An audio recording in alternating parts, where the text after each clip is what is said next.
सो है guys, welcome back my YouTube channel animation lover. तो guys मैं आ गया हूँ पर मैंने स्कूल लव स्टोरी का पार्ट 2 लेके। तो गाइस अगर आप लोगों ने अभी तक पार्ट 1 नहीं देखा तो मैंने लिंक डिस्क्रिप्शन में दे दिया है, तो जाके देख लो। और तो और गाइस इस वीडियो को पूरा देखना है क्योंकि वीडियो होने वाली है बहुत ही अमेजिंग। और तो और गाइस मेरे चैनल पर नए हो तो चैनल को सब्सक्राइब कर लेना ऐसे ही इंटरेस्टिंग वीडियो पाने के लिए। तो गाइस यहाँ पर मैं एक बात बता देता हूँ कि यहाँ पर जो परमैन पाको है वो अभी 18 साल के हो चुके हैं और यहाँ पर जो गांको है वो अभी 15-16 साल की है। ठीक है, तो अब आप लोगों को डाउट नहीं होगा। तो चलो शुरू करते हैं आज की वीडियो को।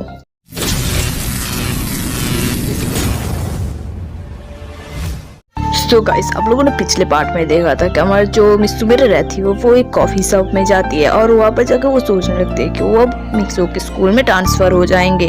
अब वो और मिक्सो एक साथ हमेशा रह सकते हैं, अब उन्हें कोई अलग नहीं कर पाएंगे और इस तरह से वो दोनों और भी बहुत करीब आ सकते हैं। तो गाइस अब हम लोग आगे का स्टोरी जान लेते हैं, तो चलो शुरू करते हैं। उसके बाद मित्सुमेरे सोचने लगती है कि मिक्सो बहुत अच्छा हुआ और बहुत काइंड है, उसके जैसा तो कोई नहीं हो सकता और इसलिए तो वो मुझे इतना अच्छा लगता है। एक समय ऐसा था जब मैं मिक्सो को जानती तक नहीं थी और आज मैं उसके लिए पागल हूँ। ये सब सोचते हुए मित्सुमेरे मुस्कुराने लगती है और थोड़ी देर बाद ही उस कॉफी शॉप से चली जाती है।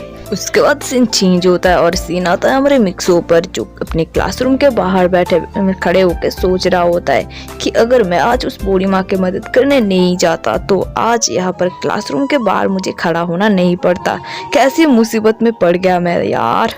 टीचर ने भी बोला है कि वो आज मम्मी को सब बता देंगे और अगर टीचर ने मम्मी को सब बता दिया तो मेरे तो घर में हालत ही खराब हो जाएगा। अब मैं क्या करूँ, कुछ आइडिया नहीं आ रहा। मैं क्या करूँ यार, मैं समझ नहीं आ रहा मैं क्या करूँ। अरे हाँ, एक आइडिया है। अगर मैं घर जाके जल्दी घर जाके मेरे रोबोट को एक्टिवेट करके घर में छोड़ के मैं परमैन बन के ड्यूटी में निकल गया तो ज़्यादा रात मुझे खाने को नहीं मिलेगा, मेरे रोबोट को खाने मिलेगा। हाँ ये बहुत अच्छा आइडिया है। और तो और उससे भी मैं होमवर्क भी करा सकता हूँ, ये बहुत अच्छी आइडिया है। पता नहीं टीचर कब क्लासरूम में बुलाएंगे, आधे घंटे से यहाँ पे खड़ा हूँ, पैर दुख गए यार। क्या मजाल है ये सब, मतलब कुछ भी अच्छा नहीं लग रहा मुझे। उसके बाद मिक्सो के जो टीचर होते हैं वो दरवाज़ा खोल के मिक्सो को अंदर बुलाते हैं और बोलता है कि आज के लिए तुम्हें माफ़ करता हूँ पर तुम तुम्हारे मम्मी को बोल देना कि मैं आज तुम्हारे घर तुम्हारे मम्मी से मिलने आ रही हूँ, ठीक है। उसके बाद मिक्सो थोड़ा घबराते वो बोलता है कि ठीक है टीचर, मैं मम्मी को बता दूंगा। उसके बाद हमें स्कूल की छुट्टी होने की सीन दिखाया जाता है जहाँ पर सारे बच्चे अपने अपने घर जा रहे होते हैं।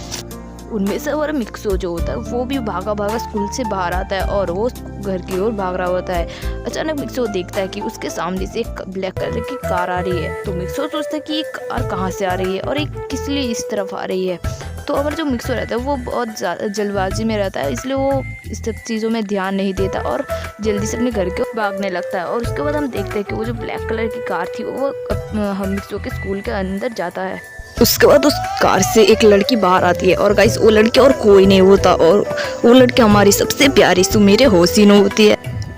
उसके बाद हमारा मिस्टी है वो कार से उतरती है और उतरने के बाद वो स्कूल की तरफ देखते हैं और बोलते हैं कि यही वो स्कूल है जिस स्कूल में मेरा मिक्सो पढ़ता है। अब स्कूल में वो बस अकेला नहीं, मैं भी पढ़ूंगा, पढ़ूंगी।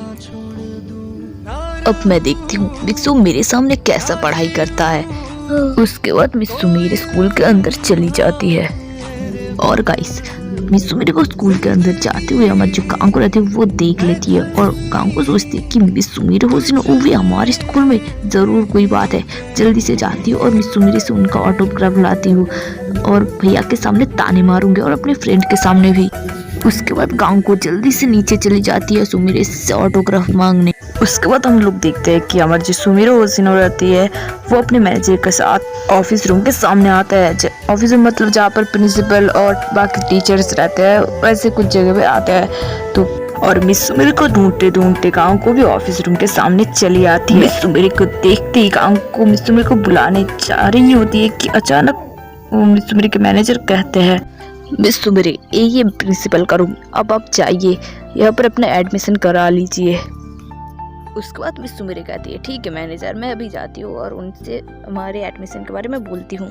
उसके बाद मिस सुमेरे और मैनेजर प्रिंसिपल के रूम में चले जाते हैं। मिस मेरे और गांव मैनेजर को ऐसे बात करते हुए गांव को सुन लेती है और गांव को बोलती है, क्या मिस तुम मेरे हमारे स्कूल में एडमिशन करेगी? ये बात तो भैया को बतानी पड़ेगी। मैं जल्दी से घर चली जाती हूँ और भैया को ये बात बताती हूँ।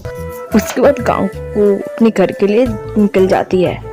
उसका बाद सीन चेंज होता है और सीन आता है हमारे मिक्सो पर, जो दौड़े दौड़े अपने घर की ओर जा रहा होता है। मिक्सो बोलता है कि मुझे जल्दी से घर जाना पड़ेगा और मेरे रोबोट को एक्टिवेट करना पड़ेगा। उसके बाद फिर से सीन चेंज होता है और सीन आता है हमारे सुमेरे होसिनों पर, जो प्रिंसिपल को बोल रही होती है कि प्रिंसिपल सर, क्या मैं स्कूल में एडमिशन कर सकती हूँ? उसके बाद प्रिंसिपल सर बोलता है कि क्यों नहीं मिस सुमेरे होसिनो, आप इस स्कूल में एडमिशन करेंगे, ये तो हमारी बहुत ही गर्व की बात है, आप जरूर इस स्कूल में एडमिशन कर सकती है।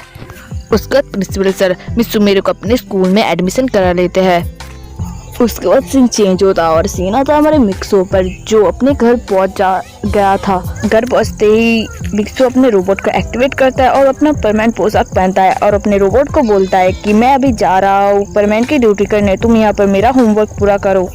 उसके बाद हमारा जो परमानेंट रहता है, मतलब मिक्सो रहता है, वो अपनी ड्यूटी के लिए निकल जाता है। उसके बाद मिक्सो का जो रोबोट होता है वो भी अपने होमवर्क करने के लिए बैठ जाता है, पर अचानक खिड़की में एक आवाज आता है। तो रोबोट खिड़की खोलता है और देखता है कि पाको आई हुई रहती है। तो पाको कहती है कि रोबोट परमानेंट कहाँ है? तो रोबोट कहता है कि वो तो अभी अभी ड्यूटी के लिए निकल गया है। तो पाको कहती है कि ठीक है, मैं भी जाती हूँ ड्यूटी के लिए। उसके बाद पाको वहाँ से चली जाती है।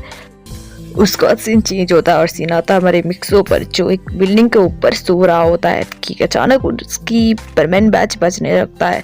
तो हमारा जो मिक्सो रहता है वो बैच को उठाता है और बैच से मतलब पाको की आवाज आती है। तो पाको बोलती है कि मिक्सो तुम कहाँ हो? तो मिक्सो बोलता है कि मैं एक बिल्डिंग के ऊपर हूँ। तो पाको कहती है ठीक है, वहाँ पर रुको तुम, मैं अभी आती हूँ और तुम वहाँ से कहीं मत जाना, ठीक है? तो मिक्सो कहता है कि ठीक है, मैं कहीं नहीं जाऊंगा, तुम जल्दी से आ जाओ। उसके बाद हमें थोड़ी देर बाद की सीन दिखाया जाता है, जहाँ पर हम देखते हैं कि हमारी जो पाको रहती है वो परमैन के पास पहुंच जाती है। तो परमैन पाको से पूछती है कि क्या हुआ पाको, किस लिए बुलाया तुमने, मतलब मुझे अप्रोवेट करने के लिए बोला? तो पाको कहती है कि अरे नहीं, कुछ ज्यादा अर्जेंट बात नहीं है, मैं तो बस तुम्हें ऐसे ही मतलब रुकने को बोला था।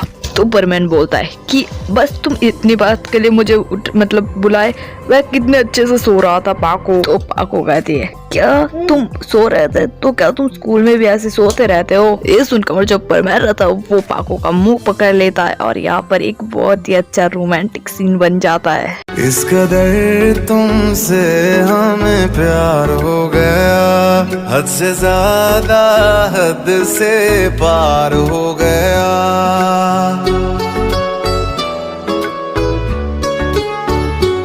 इस कदर तुमसे हमें प्यार हो गया। परमैन पाको का मुंह छोड़ता है और बोलता है सॉरी पाको, मैं असल में तुमने मेरा सीक्रेट बता दे रहे थे, इसलिए मैंने तुम्हारा मुंह पकड़ के रखा था। तो पाको कहती है कि अरे मुझे तो तुम्हारे सीक्रेट के बारे में पता ही नहीं था, मैं तो बस ऐसे ही अंदाजा लगाया। तो परमैन कहता है कि अरे तब तो मैंने तुम्हारे बेकार में ही मुंह पकड़ लिया, मुझे माफ कर दो पाको। तो पाको कहती है अरे इट्स ओके परमैन, मैं तो तुमने गलती से कर दिया, इट्स ओके। उसके बाद पाको फिर से कहती है क्या परमैन मैं तुम्हें एक बात पूछ सकती हूँ? तो परमैन बोलता है कि हाँ पाको तुम पूछो ना। तो पाको कहती है क्या तुम मुझसे प्यार करती हो? अगर मैं बोलूँ कि मैं सुमेरे जितनी सुंदर हूँ और मार्क्स उतारने पे मैं सुमेरे जितनी शांत हूँ। ये सुनकर परमैन हंसने लग जाता है और बोलता है क्या तुमसे प्यार? ओ भाई देखो पाको, तुम जब मार्क्स उतारोगे तो माना कि तुम सुमेरे जितनी शांत हो जाओगी, पर एक बात बताओ, जब तुम मुझ पर गुस्सा करोगी तब तो तुम पाको के रूप में आ जाओगी। और एक बात, तुम मिस सुमेरे जितनी सुंदर कभी अपने शक्ल आईने में देखा है? एकदम भद्दी बंदरिया जैसे दिखती हो। ये सुनकर पाको जो रहती है वो गुस्सा हो जाती है और बोलते है क्या तुमने क्या क्या कहा परमैन? तो ये पाको मतलब परमैन जब देखता है कि पाको गुस्सा हो जाती है तो परमैन बोलता है कि अरे मुझे एक बात याद आ गया, तो पाको मैं तुमसे बात करता हूँ, ठीक है बाय। ये बोल के परमैन वहाँ से चले जाता है और पाको बोलती है क्या परमैन तुम भी ना मुझे हमेशा ऐसे गुस्सा क्यों दिलाते हो? तो पाको फिर से बोलते है कि मुझे पता है परमैन, एक दिन ऐसा जरूर आएगा तो मेरे बारे में तुम्हें सब कुछ पता चल जाएगा, तब तुम मुझसे जरूर प्यार करोगे।